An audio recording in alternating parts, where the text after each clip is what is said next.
तो चलिए छात्रों, आपके सुबह के यहाँ पे आपके 6 बज चुके हैं। कक्षा आपका 10वीं का विषय यहाँ पे हिंदी का आपका पार्ट 3 लेकर आ चुका हूँ। ये आपका लास्ट पार्ट है। क्वेश्चन देखिए, 1 से लेकर आपको मैंने पार्ट 1 में ऑब्जेक्टिव का आंसर और इसके बाद 6 से लेकर आपके 15 तक के आंसर मैंने आपको पार्ट 2 में ऑलरेडी आपको दे दिया है। ये आपका लास्ट पार्ट है। पार्ट 3 में हम आपको यहाँ से देखिए क्वेश्चन आपका 15 से लेकर कहाँ पे 15 तक मैंने आंसर आपको दे दिया है। अब 15 से आपका 16 से लेकर आपके 23 तक के आंसर देंगे। अच्छे से पढ़िए और आज के पेपर में गर्दा मचा दीजिए, धूम मचा दीजिए। पूरे आंसर आप यहाँ पे हर एक जिले में क्वेश्चन आपका यहाँ पे ऐसे सिलेक्टेड क्वेश्चन जो आपके हर जिले के पेपर में आपके आने वाले हैं। अच्छे से पढ़ लीजिएगा। देखिए क्वेश्चन लिखा है, निम्नलिखित वाक्यांशों को आपको यहाँ पे एक एक आपको शब्द लिखना है। तो सब कुछ जानने वाला क्या कहलाता है और जिसका आपका कोई आकार न हो। देखिए अगर बात करें यहाँ पे सब कुछ जानने वाला, तो इसे कहते हैं आपका यहाँ पे सर्वज्ञ। क्या लिखेंगे आपका यहाँ पे, आप इसमें सर्वज्ञ कर दीजिए, आपका राइट आंसर हो जाएगा। और इसका जिसका आपका कोई आकार ना हो,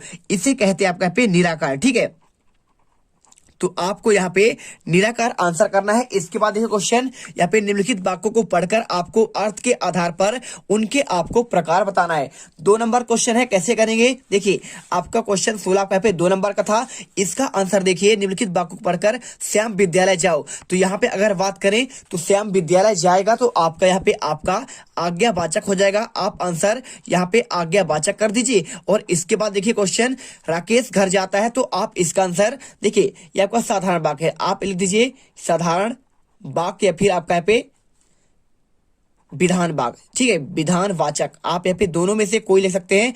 अब देखिए यहाँ पे आपका आंसर हो गया। इसके बाद देखिए ईमानदारी से बड़ा कोई गुण नहीं है, तो आपको बताना है। तो आपका देखिए यहाँ पे आपका आंसर आपका नकारात्मक हो जाएगा। और इसके बाद देखिए अगला आपका लिखा है बच्चे अपने आप अपने अपने घर जाओ। तो आपका ये क्या है, ये भी आपका यहाँ पे आपका आज्ञावाचक है। तो आप यहाँ पे आंसर इस प्रकार से आप कर लेंगे तो आपको पूरे नंबर मिल जाएंगे। इसके बाद देखिए क्वेश्चन लिखा 17, माता का आंचल शीर्षक की बताते हुए आपको कोई अन्य शीर्षक आपको सुझाइए। ठीक है, और इसके अलावा क्वेश्चन देखिए, प्रकृति ने जल संचय की व्यवस्था किस प्रकार की है, आपको इसका भी आंसर देना है। तो देखिए आपको इसका आंसर आपको सिंपल तरीके से आपको यहाँ पे लिख देना है, प्रस्तुत पाठ में माता का आंचल शीर्षक उपयुक्तता आरंभ और अंत में ही दृष्टिगोचर होती है, जहां दूध पीने और विपत्ति के वक्त रक्षा कवच की तरह माता का आंचल की महत्व है। इसके अलावा पूरे पाठ में बालक माता से दूर पिता के इर्द गिर्द ही रहता है, अतः पाठ का शीर्षक अन्य भी आपका हो सकता है। ठीक है, मेरा बचपन की स्मृतियां और माता पिता का वात्सल्य, तो आप यहाँ पे इसके अलावा आप अन्य शीर्षक सुझा सकते हैं। इसके बाद देखिए क्वेश्चन यहाँ पे लिखा है, प्रकृति ने जल संचय की व्यवस्था किस प्रकार की है। अगर मैं इसके आंसर की बात करूं तो यहाँ पर देख सकते हैं आपको आंसर आपको ये लिख देना है, प्रकृति मानव के लिए वरदान है और अनूठे ढंग से उसके लिए आपका विविध व्यवस्थाएं करती है। जल संचय का प्रकृति का आपका अनुभव, आपको आंसर यहाँ पे लेकर आपको यहाँ पे यहाँ तक लिख देना है। चलिए इसके बाद क्वेश्चन देखिए आपका यहाँ पे अगला यहाँ पे दिया गया है 18वां, निम्नलिखित का आपको संदर्भ प्रसंग सहित आपको भावार्थ लिखना है। सुनिका टू वचन कुठारा सुधारा हाय हाय सब सभा पुकारा। ठीक है, आपका इसका आंसर देखिए। और इसके बाद आपको यहाँ पे ये आपका दिया गया है, तो आपको प्रॉपर आपको इसका चलिए आपको आंसर दिखा देते हैं। तो देखिए आपको आंसर जो है आपको यहाँ पे ये वाला आपका दिया गया है, उद्धव तुम अति बड़भागी अपरस से सने। देखिए आपको इसके संदर्भ प्रसंग आपका व्याख्या करना है, तो आप इसको अच्छे से याद कर लीजिएगा। ये क्वेश्चन आपका पेपर में आपका आने वाला संदर्भ। और इसके बाद देखिए जैसे आपका भाग क्षितिज भाग 2 के पद नामक पाठ से लिए गए हैं, इसके रचयिता कवि कौन है, सूरदास जी प्रसंग और आपका है भावार्थ। आप इसे अच्छे से याद करिए। और इसके साथ आपका जो है यहाँ पे आपका परशुराम संवाद से लिया गया है, तो आपका एक आपका आंसर आपको यहाँ पे ये वाला आपको यहाँ पे याद करना है। तो आप एक इसे यहाँ पे अच्छे से आप देख लेंगे। इसका आंसर देखिए यहाँ पे आपका भ्रक्षतु आपको यहाँ पे मिल जाएगा। आपको यहाँ पे आंसर इसका आपको कर देना है पूरा, आपको संदर्भ प्रसंग और आपका भी भावार्थ। ठीक है, चलिए आप इसे कर दीजिएगा। इसके बाद क्वेश्चन ये आपका दिया गया है विकल्प उन्मन वाला, तो आप देखिए इसे देखिए आप यहाँ पे बादल गरजो वाला पार्ट से दिया गया है, तो आप यहाँ पे आंसर ये भी कर सकते हैं। देखिए आपको यहाँ पे आपका इस वाले पार्ट का है, तो आप इसे जो है आप यहाँ पे उत्साह नामक पार्ट से देखिए सूर्यकांत त्रिपाठी निराला इनके क्या है आपके रचयिता है। संदर्भ लिख दीजिएगा, उत्साह नामक पार्ट से लिया गया है, इसके रचयिता ये फिर आपके कवि जो है सूर्यकांत त्रिपाठी निराला है। और आपको यहाँ पे आंसर देखिए प्रसंग और आपका यहाँ पे भावार्थ आपको अच्छे से कर लेना है। चलिए इसके बाद क्वेश्चन आपका आता है 19वां आपको यहाँ पे देखिए गद्यांश का आपको संदर्भ प्रसंग सहित आपको व्याख्या करना है। तो देखिए आपको सिंपल तरीके से आपको यहाँ पे एक आपको यहाँ पे बाल गोविंद वाला पूछा गया है, तो आपका बाल गोविंद वाले का आपको क्वेश्चन की बात करें तो आप यहाँ पे ये वाला आप याद कर लेंगे। बाल गोविंद भगत की संगीत साधना का चरम उत्कर्ष उस दिन देखा गया, तो आपको इसका संदर्भ प्रसंग आपको व्याख्या करना है। तो आप यहाँ पे गद्य खंड का देखिए, आपको यहाँ पे संदर्भ प्रसंग आपका व्याख्या करना है। तो बाल गोविंद भगत से आपका यहाँ पे संदर्भ प्रसंग और आपको यहाँ पे व्याख्या कर देना है। और इसके साथ देखिए आपका इसके अलावा आपका हालदार वाला आया हुआ है, ठीक है। तो आपका हालदार वाला यहाँ पे आया हुआ है, तो आपको देखिए हालदार वाला भी आपको यहाँ पे आपको इसको आपको ये रेडी करना है। देखिए संदर्भ प्रसंग और आपका व्याख्या, तो आपका नेताजी के चश्मा नामक पाठ से लिया गया है। लेखक आपके स्वयं प्रकाश जी हैं, आपको आंसर करिए। और इसके बाद देखिए क्वेश्चन आपका यहाँ पे 20वां आता है।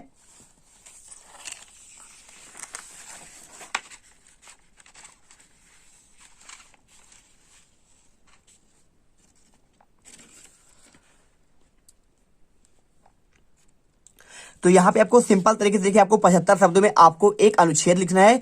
तो राष्ट्रीय एकता, मेरा विद्यालय और महंगाई समस्या, ठीक है। तो अगर इसके आंसर की बात करें तो अगर इसके आंसर की बात करें, देखिए राष्ट्रीय एकता के बारे में आपको यहाँ पे अनुच्छेद आपको यहाँ पे ऐसा आपको लिखना है, ठीक है। और इसके अलावा अगर बात करें यहाँ पे देखिए आपका यहाँ पे बेरोजगारी समस्या यानी आपका यहाँ पे मेरा महंगाई समस्या आपका एक ही है। तो आप यहाँ पे आपको ऐसा पॉइंट आपको यहाँ पे रेडी करना है। और इसके बाद अगर आपका पूछे भ्रष्टाचार का समस्या तो आप इसे एक बार देख लीजिए। और आपका प्रदूषण, तो आपको ऐसे ही करके आपको यहाँ पे आंसर करना पड़ेगा। और इसके बाद क्वेश्चन देखिए आपका 21वां, अपठित गद्यांश का काव्यांश को पढ़कर आपको उत्तर देना है। अगर इसमें बात करें तो यहाँ पर देखिए क्वेश्चन आपका यहाँ पे इस प्रकार से आपका यहाँ पे क्वेश्चन आपका पूछा गया है। तो यहाँ पर देखिए आपका सेम क्वेश्चन आपको यहाँ पे देखने को मिल जाएगा। आप हमेशा की बात कर रहे हैं तो यहाँ पे आपका यही है। आपका इसमें शीर्षक की बात करें तो आप यहाँ पे शीर्षक पहला सुख निरोगी काया हो जाएगा। अनमोल आपका क्या है, तो मानव शरीर आपका अनमोल है। और आपका देखिए शुद्ध का असली शब्दों का आपको विलोम लिखना है, तो शुद्ध का होगा अशुद्ध और असली का होगा आपका नकली, ठीक है। आप यहाँ पे आंसर कर लीजिए। और इसके बाद देखिए आपको यहाँ पे एक आपका क्या लिखा है, काव्यांश दिया है। तो काव्यांश का भी आपको यहाँ पे आंसर देना है। काव्यांश का आपको एक सारांश और आपका यहाँ पे इसका देखिए शीर्षक।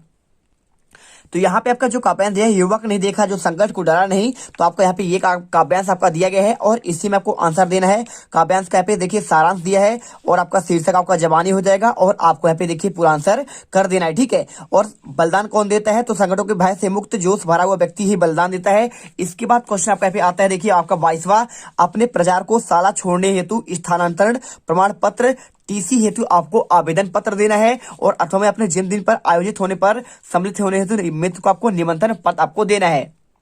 तो देखिए आपको टीसी का आंसर आपको बेहतरीन तरीके से आपको यहाँ पे ये मिल जाएगा। तो आप स्थानांतरण प्रमाण पत्र का आपको अच्छे से यहाँ पे आवेदन पत्र आपको लिखना है, यहाँ से लेकर आपको यहाँ तक पूरा आपको प्रॉपर आंसर करना है। और इसके साथ देखिए यहाँ पे क्वेश्चन आपका जन्मदिन पर आयोजित होने पर सम्मिलित हेतु आपको आमंत्रण पत्र देना है। तो अगर इसके आंसर की बात करूं तो आपको आंसर इसका भी आपको मिल जाएगा। तो देखिए आपको ऐसा क्वेश्चन करने के लिए देखिए आपको इसमें लिखा हुआ है ना, अपने बड़े भाई के विवाह में अपने मित्र को आमंत्रित करिए। तो आपको सेम लिखना है, कोई आपका दिक्कत नहीं, सेम आप पढ़ लीजिए, इसमें लिख लीजिएगा। बस आपको यहाँ पे जन्मदिन वाला आपको एक शब्द लिख देना है, बाकी आपको सेम ही आपको लिखना है। इसके अलावा आपके क्वेश्चन में आया देखिए, परीक्षा काल में ध्वनि विस्तारक यंत्र तो रोक लगाने तो जिलाधीश को आपको एक प्रार्थना पत्र, तो आप इसको भी आपको इसी प्रकार से आपको यहाँ पे याद करके आपको लिखना है। आप हिंदी है, हिंदी में आपको कोई दिक्कत होगा नहीं, आप एक बार पढ़ लीजिए और पूरे आंसर आप कोई भी आपको पत्र आ जाए आप लिख सकते हैं, ठीक है। इसके अलावा देखिए माध्यमिक शिक्षा मंडल भोपाल को 10वीं बोर्ड की परीक्षा हेतु अंक सूची की द्वितीय प्रति मंगाने हेतु आवेदन पत्र, आप इसे भी आप अच्छे से एक बार पढ़ लीजिएगा और इसे आप रेडी कर लीजिए। आपके अन्य जिले पर यहाँ पे क्वेश्चन आपका ये आ सकता है, ठीक है। चलिए इसके साथ देखिए साला शुल्क माफी के लिए आपको आर्थिक कारण बताते हुए प्रचार को आपको एक आवेदन पत्र, तो आप इसे भी एक बार पढ़ लीजिएगा, ठीक है। इसके बाद आप यहाँ पे कुछ आपका है नहीं, इसमें आपका लास्ट क्वेश्चन आता है आपका 23वां, आपको 1 से 20 शब्दों में आपको निबंध लिखना है। विद्यार्थी और अनुशासन, विज्ञान के बढ़ते चरण, वृक्षारोपण, जीवन में खेलों का महत्व। आप यहाँ पे देखिए विज्ञान के बढ़ते चरण यानी आपका यहाँ पे विज्ञान के चमत्कार आप तो लिख ही सकते हैं, कोई आपका दिक्कत है नहीं इसमें, है ना। तो देखिए आपको यहाँ पे इस प्रकार से आप यहाँ पे विज्ञान के चमत्कार का आप प्रस्तावना मनोरंजन के क्षेत्र में, चिकित्सा के क्षेत्र में, कृषि के क्षेत्र में, यातायात के क्षेत्र में, इसके अलावा देखिए आपका यहाँ पे अंतरिक्ष के क्षेत्र में, दैनिक जीवन में उपयोग, विज्ञान के अभिशाप, उपसंहार आप यहाँ पे लिख सकते हैं। साथ में देखिए इसमें आपका पूछा गया है कौन, विद्यार्थी और अनुशासन पूछा गया है, तो आप इसका भी लिख सकते हैं, प्रस्तावना है इसमें लिखा हुआ है। इसके साथ देखिए आपका यहाँ पे विद्यार्थी और अनुशासन का आपका अर्थ है और इसके बाद अनुशासन के प्रकार, अनुशासन का महत्व है और आपके यहाँ पे देखिए पूरा आपका यहाँ पे पॉइंट आप एक बार देख लीजिए, पढ़ लीजिएगा। अनुशासनहीनता के प्रमुख कारण, दोषपूर्ण शिक्षा प्रणाली, और आप यहाँ पे इन पॉइंट के आधार पर आप अच्छे से देखिए यहाँ पे आंसर कर सकते हैं। पूरे नंबर आपको यहाँ पे मिल जाएंगे। ठीक है, चलिए देख लीजिए एक बार अच्छे से, और आपको लास्ट में यहाँ पे आपको उपसंहार यहाँ पे लिख देना है। चलिए यहाँ पे आपका पूरा पेपर यहाँ पे कंप्लीट होता है। तो मिलते हैं नेक्स्ट वीडियो पर, और उस वीडियो में आपको प्रॉपर तरीके से आपको अच्छे से यहाँ पे समझाया जाएगा। यदि आप देखिए कुछ आपको डाउट है तो यहाँ पे आप कुछ क्वेश्चन आप यहाँ पे और आप यहाँ पे पढ़ सकते हैं। जैसे देखिए आपको पढ़ना क्या है, आपको एक बार 2 मिनट में आपको समझा दे रहा हूं। यदि आपसे पूछा जाए कौन सा आपका आदिकाल या फिर वीरगाथा काल का, ठीक है, तो आप इसका आपका समय याद कर लीजिएगा 1050 से 1300 आपका 75 तक। और इसके साथ देखिए अगर इसका पूछ दे कोई आपका विशेषता, तो आप यहाँ पे वीरगाथा काल के आपके विशेषता आप 2 याद कर लीजिएगा, संदिग्ध रचनाएं और आपका युद्ध का सजीव वर्णन। आप इन पॉइंट को एक बार पढ़ लीजिएगा। और इसके अलावा अगर आपसे पूछे इनके कवियों के नाम, तो आप यहाँ पे इनके कवि चंद्रवरदाई और आप यहाँ पे अमूर खुसरो, आप इनकी रचनाएं और इनके कवि याद कर लीजिए। अगर भक्ति काल की बात करें तो भक्ति काल के देखिए आप यहाँ पे सन याद कर लीजिएगा 1375 से आपका 1700 ईस्वी तक। और अगर इसका बात करें क्या भक्ति काल की प्रमुख आपका विशेषता पूछा जाए, तो आप यहाँ पे विशेषता याद कर लीजिएगा 2 पॉइंट में। और इसके साथ कुछ आप इनके कवियों के नाम याद कर लीजिएगा। बस आपको इतना ही याद करना है। ठीक है, तो आप अच्छे से पढ़ लीजिएगा। देखिए भक्ति काल के आपके शाखा पूछा जाता है, निर्गुण भक्ति एक होता है आपका सगुण भक्ति धारा। तो देखिए निर्गुण में आपका ज्ञान मार्गी और आपका प्रेम मार्गी आता है, और सगुण में आपका रामाश्री और आपका यहाँ पे कृष्णाश्री आता है। तो आप इसे पढ़ लीजिएगा। और इनमें कुछ आपकी रचनाएं होते हैं, कौन कौन आपके होते हैं, देखिए मलिक मोहम्मद जासी का पद्मावत है। और इसके साथ आपका देखिए यहाँ पे आपका कुछ और दिया गया है, मंझन का आपका मधुमालती, तो ये पढ़ लीजिएगा। इसके साथ देखिए आपका यहाँ पे कुछ चीजें और सगुण भक्तधारी की आपकी विशेषता देखिए, आपको यहाँ पे सगुण ब्रह्मा की उपासना, अवतारवादी में विश्वास, आप याद कर लीजिए। इसके बाद आपका रीतिकाल लिख के पूछा गया है, तो रीतिकाल क्वेश्चन आपका ऑलरेडी आ चुका है।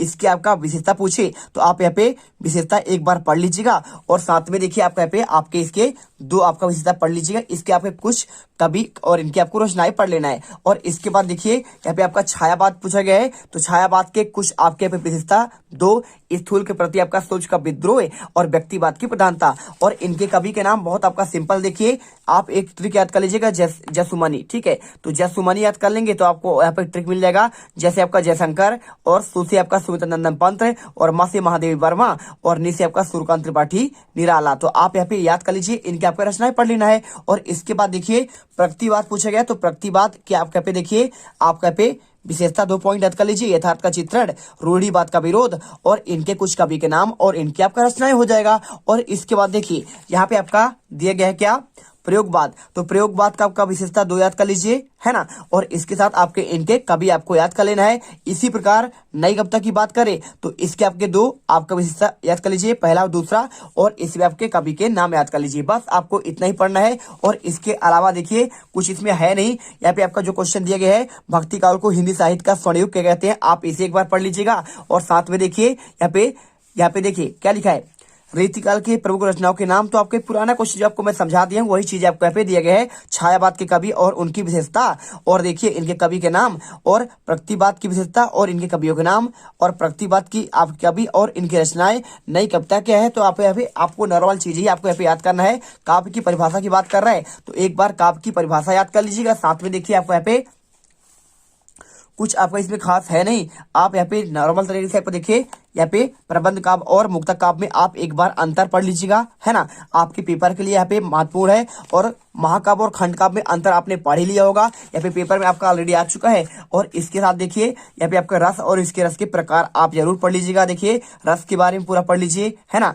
और यहाँ पे देखिए अनुभाव है, विभाव है, और आपका यहाँ पे आलम्बन, और इसके बाद देखिए यहाँ पे उद्दीपन, और इसके बाद आपका देखिए विभाव और अनुभाव में आपका अंतर, यहाँ पे क्वेश्चन आपका ऑलरेडी आ चुका है। और संग्रह रस के बारे में पूरा आपको पढ़ना है, संयोग संग्रह और आपका यहाँ पे वियोग संग्रह इसका प्रकार होता है। और इसके बाद आपके पूरे आपके रस हैं, और इसके साथ देखिए सभी आपके रस यहाँ पे दिए गए हैं। और इसके साथ आपके यहाँ पे छंद है, तो छंद की परिभाषा भी आप पढ़ लीजिएगा।